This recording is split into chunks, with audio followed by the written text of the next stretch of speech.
السلام عليكم، ازيكم يا حبايبي؟ عاملين ايه؟ اخباركم ايه؟ يا رب دايما يا ولاد تكونوا بالف خير.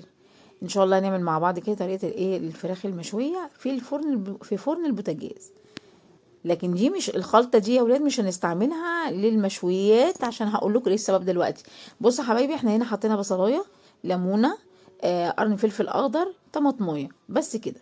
بس الليمونه تكون متقشره وتشيل البذر منها، فلفل اسمر، ملح، بابريكا، معلقه خلطه مشاوي او معلقه خلطه فراخ، بس كده حبايبي.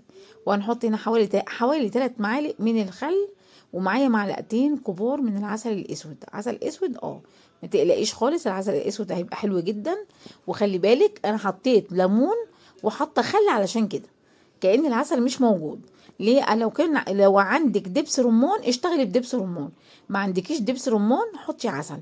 وعايزه اقولك اني والله انا بشتغل بالعسل احلى من دبس الرمان. بصوا يا ولاد، هنا الفراخ بتاعتي هنا، بصوا انا غسلاها ونقعاها، وكنت نقعاها في محلول ملح وليمون ومخليها زي الفل.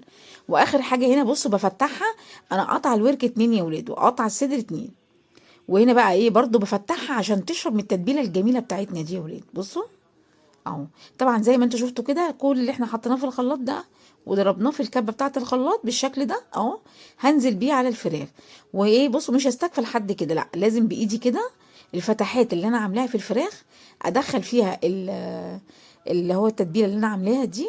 كل ده في الطعم بقى بتبقى حكايه والله. هتجربوها هتعجبكم جدا، مش هتبطلوا تعملوها، هتعتمدوها على طول، لان بجد طريقتها حلوه جدا.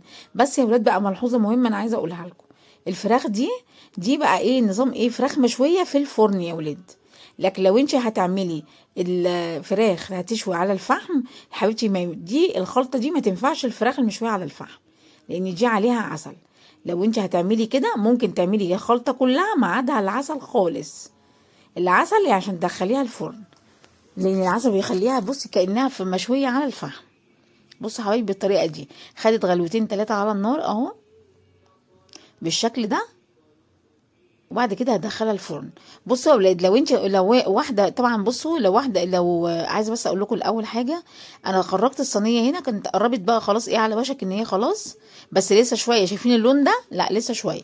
انا بقلبها على الناحيه التانية عشان عايزه قطعه الفراخ بتاعتي متحمره من الناحيتين كانها مشويه على الفحم. ولو انت عايزه تشوي على الفحم يا قلبي، هتعملي ايه؟ هتعملي كل نفس الخلطه دي بالظبط، ما عدا حاجتين، هتشيلي منها الليمون والعسل، بس هتحطي الخل عشان يخلي الانسجه تنعم معاكي. هتستبدليهم بايه؟ بالمستردة. عايزه اقول لك بقى بصي، تبقى احلى خلطه في الدنيا للشوي، تحفه. لكن دي نشوي البوتاجاز في الفرن.